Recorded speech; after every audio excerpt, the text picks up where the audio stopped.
আসসালামু আলাইকুম। আমি মোহাম্মদ শামিউর রহমান ট্রেডিং বাংলাদেশ থেকে।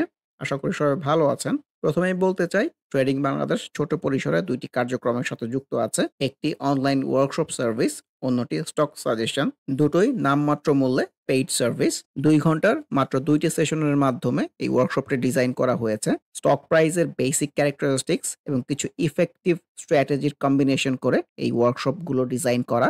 নতুন কিংবা পুরাতন যেকোনো ধরনের বিনিয়োগকারী এই ওয়ার্কশপে অ্যাটেন্ড করতে পারবেন। যারা প্র্যাকটিক্যালি ট্রেডিংটা হাতে কলমে শিখে রেগুলার ইনকাম জেনারেট করতে চান, তারা চাইলে ট্রেডিং বাংলাদেশের এই ওয়ার্কশপ কার্যক্রমে যুক্ত হতে পারেন। এর বাইরে যারা চাকরি, ব্যবসা কিংবা অন্য যেকোনো ধরনের কাজের জন্য রেগুলার এই মার্কেটটা ফলো করতে পারেন না, কিন্তু স্টক মার্কেটের সাথে কানেক্ট থাকতে চান, তারা চাইলে ট্রেডিং বাংলাদেশের স্টক সাজেশন সার্ভিসটা অ্যাভেইল করতে পারেন। এর বাইরে এই চ্যানেলে ট্রেডিং বেসিক্স নামে একটি প্লেলিস্ট রয়েছে।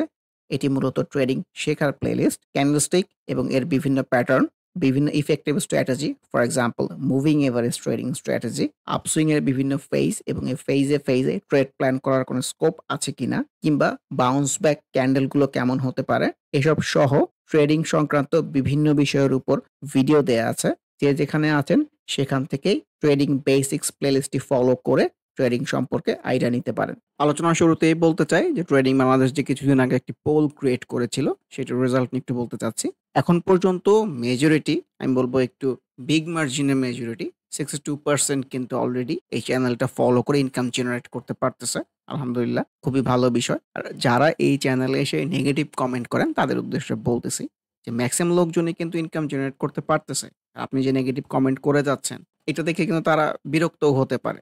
ঠিক আছে? কারণ তারা ভালো করতেছে, আপনি করতে পারতেছেন না। কারণ আপনি নিজেকে ডেভেলপ করতে চাচ্ছেন না। সো এই চ্যানেলের ভিডিওগুলো দেখে নিজেকে ডেভেলপ করতে হবে। এইটা স্টক মার্কেটে আইটেম ছড়াছড়ি করার কোনো চ্যানেল না। আপনি যদি নিজেকে ডেভেলপ করতে চান, প্রচুর রিসোর্স দেয়া আছে। ট্রেডিং বেসিক্সটা ঠিকমতো ফলো করেন। ডেইলি যে ভিডিওগুলো থাকে সেগুলো ফলো করেন। ওগুলো ফলো করে আপনার যে স্টকগুলো আছে ওগুলো চার্ট প্যাটার্ন নিয়ে ঠান্ডা মাথায় বসেন। দেখেন কোনো কিছু অ্যাপ্লিকেবল হয় কিনা। তারপরেও যদি আপনি কোনো কিছু রিলেট করতে না পারেন, চাইলে এই চ্যানেলটা ফলো করে বাদও দিতে পারেন। যেহেতু বারে দেখতেছেন যে আপনার আসলে খুব একটা ফ্রুটফুল হচ্ছে না।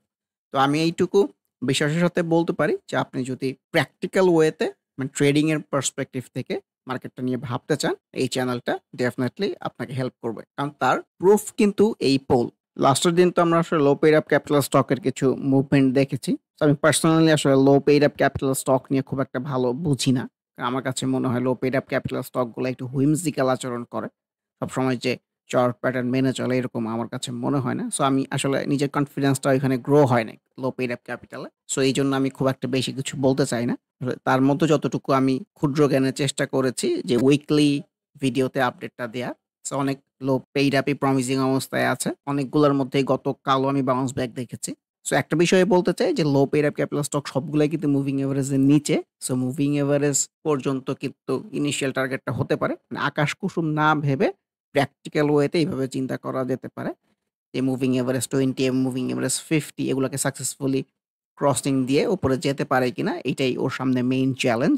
সো আজকের স্টক আড্ডা আলোচনাটা আসলে সংক্ষিপ্ত হবে। আমার কাছে এরকমই মনে হচ্ছে। ১ম এ যদি ইন্ডেক্সটা নিয়ে বলি, গত সপ্তাহে তো আসলে ইন্ডেক্সটা নিয়ে বলেছি। ওইটি আবার একটু রিপিট করতে চাচ্ছি। যে ট্রেন্ড লাইনটাকে রেসপেক্ট তো করে নাই। তার বিভিন্ন কারণ আছে। সো কিন্তু আমার কাছে মনে হচ্ছে বাউন্স ব্যাক কিন্তু ঠিকই পাওয়া গেছে। নিচে উইক এসছে। এটি আমার কাছে বাউন্স ব্যাক মনে হচ্ছে। এখন যে স্টকগুলো অলরেডি ৩% এর লোয়ার বারে নিচের লিমিট পর্যন্ত চলে আসছে, 3% এ আটকে আছে। সো এগুলো তো আনপ্রেডিক্টেবল। এগুলো নিয়ে কথা বলে লাভ নাই। এটা টোটালি আনএক্সপেক্টেড হওয়ার কথা ছিল না। যেহেতু হয়ে গেছে, এখন ওগুলো কবে কি হবে এটা যেহেতু মানে বলার, আলোচনা করার বিন্দুমাত্র কোনো ক্লু নাই। সো এগুলা নিয়ে আর কোনো কথাই বলতে চাচ্ছি না। কিন্তু গতকালের যেহেতু নিচে উইক বায়ার অ্যাক্টিভ, সো এটাকেও যদি আমি বাউন্স ব্যাক হিসেবে ধরি ছোট পরিসরে। সো এইটার সাথেও রিফ্লেক্টেড হয়েছে অনেক স্টক। সেই স্টকগুলাকে নিয়েই আজকে আলোচনা করতে চাচ্ছি এবং দেখতে চাচ্ছি ওই স্টকগুলো থেকে ছোট হলেও একটা প্রফিটের জায়গা কিংবা একটা ছোট হলেও একটা আপসুইং হয় কিনা। এ পর্যায়ে আমি আইটি সেক্টরের ৩ টা স্টককে নিয়ে একসাথে কথা বলতে চাচ্ছি। আমার কাছে মনে হয়েছে যে গতদিন বাউন্স ব্যাক এর সাথে ছোট হলেও রিফ্লেকশন আছে। ফর এক্সাম্পল অগ্নিসিস, জেনেক্সিল এবং আমরানেট। এর মধ্যে অগ্নিসিস এবং জেনেক্সিল এর কথা যদি স্পেশালি বলি, প্রপার ডাউন ট্রেন্ড এ চলতেছে। সো ডাউন ট্রেন্ড এর কিন্তু অনেকগুলা লালের পরে মুভিং এভারেজ থেকে অনেক দূরে এসে আমরা প্রপার একটা বাউন্স ব্যাক পেয়েছি। ভলিউমের ডেভেলপমেন্ট গুলাও কিন্তু চোখে পড়ার মতো। আমার কাছে মনে হয় এখান থেকে ছোট হলেও একটা আপসুইং এ হওয়ার স্কোপ আছে। ইনিশিয়াল টার্গেট ডেফিনিটলি এই মুভিং এভারেজ গুলা পর্যন্ত হতে পারে। যেখানে যেমন একটা ছোট আপসুইং দেখেছি, এখানেও একটা ছোট upswing expected. Same goes for Ognisis। কারণ Ognisis ও একটা ডাউন ট্রেন্ড এ চলতেছে। কিন্তু ও কিন্তু একটা ট্রায়াঙ্গেল প্যাটার্ন এর মধ্যে ছিল। সো এই ট্রায়াঙ্গেল প্যাটার্ন এর বটম জায়গাতে যতবারই বাউন্স ব্যাক জেনারেট করেছে, এর আগেও এখানে বাউন্স ব্যাক জেনারেট করেছে। ছোট কিন্তু প্রফিটের জায়গাটা হয়েছে। এখানেও বাউন্স ব্যাক জেনারেট করেছে। ছোট একটা প্রফিটের জায়গা হয়েছে। তো সেইম একটা সিনারিওর সামনে এখানে আমরা দাঁড়িয়ে আছি।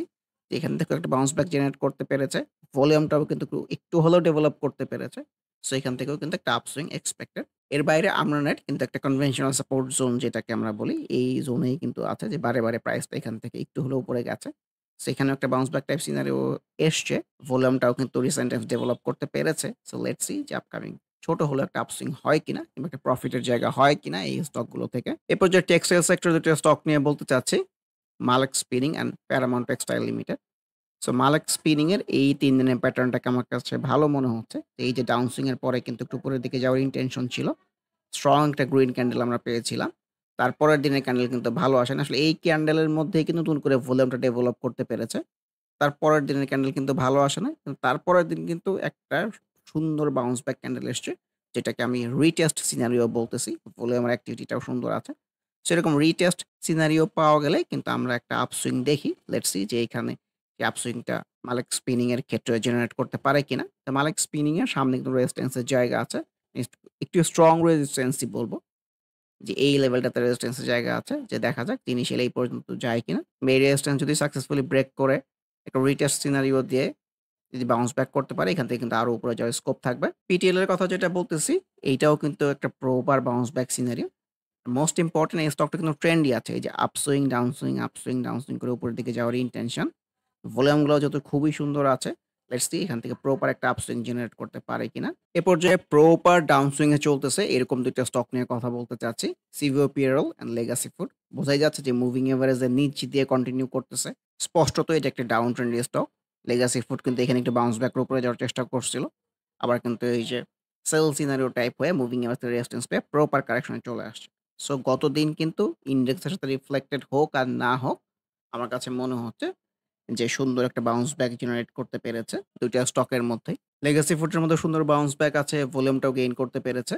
সিভিও পিআরএল এর মধ্যেও কিন্তু সুন্দর বাউন্স ব্যাক আছে। সো এই বাউন্স ব্যাক ২ টা ফ্রুটফুল হয় কিনা এটা আপকামিং ডেইজ আমাদেরকে বলে দিবে। কিন্তু আমার কাছে মনে হচ্ছে এখান থেকে ছোট হলেও একটা আপসুইং হতে পারে।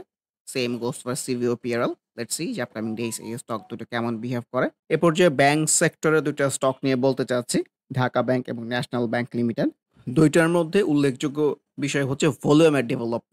তার মধ্যে ন্যাশনাল ব্যাংকের ভলিউমের ডেভেলপমেন্টটা খুবই সুন্দর। ঢাকা ব্যাংক কিন্তু ইন রিসেন্ট টাইমস এও ভলিউম ডেভেলপ করতে পেরেছে। আর ক্যান্ডেল ওয়াইজ যদি বলেন, ন্যাশনাল ব্যাংক কিন্তু প্রপার একটা ডাউন সুইং মানে প্রপার একটা কারেকশন এর পরে সুন্দর একটা বাউন্স ব্যাক সিনারিও জেনারেট করতে পেরেছে। ওর দীর্ঘ যে এই লালের ফ্লো, এই ফ্লোর মধ্যে কিন্তু একদিনেও গ্রিন ক্যান্ডেল দিতে পারে নাই। কিন্তু এখানে দিতে পেরেছে, ভলিউমটাও নতুন করে গেইন করেছে। সবকিছু মিলে ন্যাশনাল ব্যাংকটা ভালো লাগতেছে। ঢাকা ব্যাংকের মধ্যেও ক্যান্ডেল ওয়াইজ খুবই ভালো সিনারিও। প্রপার একটা বাউন্স ব্যাক সিনারিও। মানে ভলিউম গুলা যদি আপকামিং ডেইজ কন্টিনিউ করতে পারে, আমার কাছে মনে হয় এখান থেকে ছোট হলেও একটা upswing expected. Same goes for national bank. এই বাউন্স ব্যাকটা যদি ফ্রুটফুল হয়, এখান থেকে কিন্তু ছোট হলেও একটা আপসুইং হবে। সো ঢাকা ব্যাংক এবং ন্যাশনাল ব্যাংকের আলোচনার মাধ্যমে আজকের স্টক আড্ডা ডিসকাশন শেষ করতে চাচ্ছি। আবারও মনে করিয়ে দিতে চাই, যারা নামমাত্র মূল্যে প্র্যাকটিক্যাল ওয়েতে ট্রেডিংটা হাতে কলমে শিখে রেগুলার ইনকাম জেনারেট করতে চান, তারা ওয়ার্কশপ অ্যাটেন্ড করতে পারেন। এর বাইরে এই চ্যানেলের ট্রেডিং বেসিক্স প্লেলিস্টের ভিডিওগুলো দেখে যে যেখানে আছেন সেখান থেকে ট্রেডিং সম্পর্কে আইডিয়া নিতে পারেন। এর বাইরে স্টক সাজেশন কার্যক্রমেও যুক্ত হতে পারেন। সবাই ভালো থাকবেন। আল্লাহ হাফেজ। Happy trading. This is Shamiur Rahman signing off from today's episode.